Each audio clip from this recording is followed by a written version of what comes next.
जय माता दी। तो आप सभी को शारदीय नवरात्रों के चौथे दिन की बहुत बहुत शुभकामनाएं। शारदीय नवरात्रा का चौथा दिन माँ दुर्गा के कुष्मांडा स्वरूप को समर्पित है। शास्त्रों में वर्णन आता है कि जब सृष्टि का कोई अस्तित्व नहीं था, चारों ओर केवल अंधकार ही अंधकार छाया हुआ था, तब आदि शक्ति माँ दुर्गा ने अपनी दिव्य तेज और हल्की सी मुस्कान से पूरे ब्रह्मांड की रचना की थी। इसी कारण वे कुष्मांडा कहलाईं। कु अर्थात थोड़ा, उष्मा अर्थात ऊर्जा और अंड अर्थात ब्रह्मांड। यह देवी सूर्य के भीतर निवास करती है और संपूर्ण सूर्य को तेज और ऊर्जा प्रदान करती है, जिससे समस्त जगत का पालन संभव होता है। शास्त्रों के अनुसार इस दिन मां कुष्मांडा की उपासना करने से साधक को आयु, यश, बल और आरोग्य की प्राप्ति होती है। उसके अंतर्मन में नई चेतना और शक्ति का संचार होता है। नवरात्रि का चौथा दिन इसलिए विशेष है कि यह हमें स्मरण कराता है कि संपूर्ण सृष्टि की आधारशिला माँ की शक्ति से ही है। वे स्वयं समस्त जगत की जननी हैं, जिनकी कोई पत्नी, परिवार, पति नहीं होता, क्योंकि वे संपूर्ण जगत की माता होती हैं। धन्यवाद। अगर आपको ये कथा अच्छी लगी हो तो इसे लाइक, सब्सक्राइब और शेयर करना ना भूलें। और आप सभी को चौथे नवरात्रि की बहुत बहुत शुभकामनाएं। आप सभी के जीवन में मंगल हो।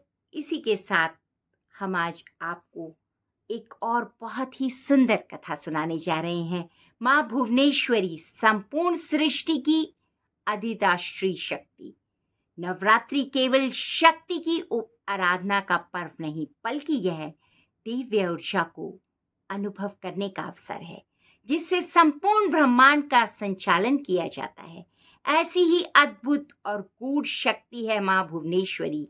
जब कोई साधक नवरात्रि में इनकी उपासना करता है तो वह केवल पूजा नहीं करता, बल्कि स्वयं को ब्रह्मांड की अधिदात्री शक्ति से जोड़ता है। भुवनेश्वरी देवी का नाम ही अपने रहस्य को प्रकट करता है। भुवन का अर्थ है तीनों लोक, भूतल, अंतरिक्ष और स्वर्ग तथा समस्त जगत। ईश्वरी का अर्थ है इन सब की स्वामिनी, अर्थात माँ भुवनेश्वरी वह शक्ति है जिनके बिना यह सृष्टि अस्तित्व में नहीं रह सकती। वे केवल एक देवी नहीं, बल्कि संपूर्ण ब्रह्मांड की माता हैं, आधार और संचालन शक्ति हैं। देवी का स्वरूप भी इसी व्यापकता का दर्पण है। माँ का मुख चंद्रमा की भांति गोल और उज्जवल है, जिससे शांति और करुणा की आभा प्रकट होती है। उनकी चार भुजाएं दिव्यता से युक्त हैं, जिनमें वे पाश, अंकुश, शंख और वर मुद्रा धारण करती हैं। पाश का अर्थ है हमें सांसारिक मोहों से बांधने वाली शक्ति। अंकुश का अर्थ है नियंत्रण और मार्गदर्शन। शंख ज्ञान, शांति का प्रतीक है और वर मुद्रा उनके कृपा वर्णन का चिन्ह है। माँ का आभा मंडल ऐसा है जो साधक के चित्त को तुरंत शांत और स्थित कर देता है। माँ भुवनेश्वरी का उल्लेख 10 महाविद्याओं में चौथे स्थान पर होता है। इन्हें त्रिपुरा सुंदरी का स्वरूप भी माना जाता है। शास्त्र कहते हैं कि इनकी कृपा से साधक को राज, सत्ता, विजय, लोकमान्यता प्राप्त होती है। इसलिए इन्हें राजयोग प्रदायिनी देवी भी कहा गया है। इतिहास में भी माँ भुवनेश्वरी साधना का महत्व देखा गया है। रामायण में उल्लेख है कि भगवान श्री राम ने लंका विजय से पूर्व माँ भुवनेश्वरी की उपासना की थी। उनके आशीर्वाद से ही रघुकुल नायक को विजय प्राप्त हुई थी और संपूर्ण धर्म की रक्षा संभव हुई। यह घटना इस बात का प्रमाण है कि भुवनेश्वरी साधना केवल आध्यात्मिक शक्ति ही नहीं देती, बल्कि जीवन के वास्तविक संघर्षों में भी विजयश्री दिलाती है। माँ भुवनेश्वरी की उपासना करने वाले साधक के जीवन में अनेकों परिवर्तन आते हैं। उनके भीतर आत्मविश्वास और आभा का अद्भुत संचार होता है।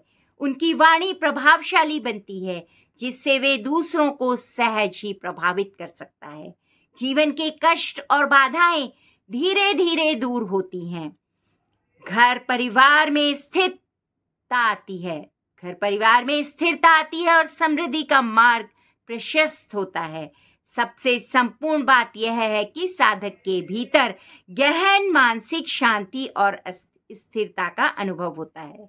माँ भुवनेश्वरी का स्वरूप ऐसा है कि वे साधक को सांसारिक बंधनों में बांधती भी हैं और मुक्त भी करती हैं।